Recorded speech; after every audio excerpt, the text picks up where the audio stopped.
আসসালামু আলাইকুম guys. High-rise বিল্ডিংগুলোতে glass কেন ব্যবহার করা হয় জানেন কি? আজকে গ্লাসের অ্যাডভান্টেজগুলো আপনাদের সাথে শেয়ার করব। So kindly don't skip any second of this video. First of all যেটা বলবো সেটা হচ্ছে নান্দনিকতা এবং আধুনিকতা। আপনি মডার্ন সিটিগুলোতে এখন যত ধরনের হাইরাইজ বিল্ডিং দেখবেন প্রত্যেকটাতেই শুধু গ্লাস আর গ্লাস। সো গ্লাস মানেই হচ্ছে আধুনিক একটা জিনিস। আর এটার সেকেন্ড অ্যাডভান্টেজ হচ্ছে এটি ব্রিকের তুলনায় অনেক হালকা। 1 স্কোয়ার ফিটে 4টি ইট ব্যবহার করা হয়, আর সেখানে একটি গ্লাস 4টি ইটের তুলনায় অনেক হালকা।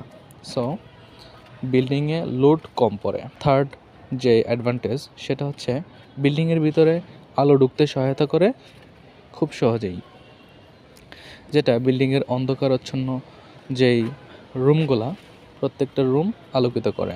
ফোর্থ যে অ্যাডভান্টেজ রয়েছে সেটা হচ্ছে বিল্ডিংয়ের সৌন্দর্য বৃদ্ধি করে। সব অ্যাডভান্টেজ অ্যাকচুয়ালি একটি রিলসের মাধ্যমে শেষ করা সম্ভব নয়।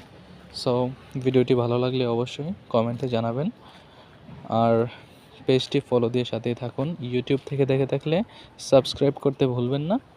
ভালো থাকবেন, সুস্থ থাকবেন। Thanks for watching this video. Tata.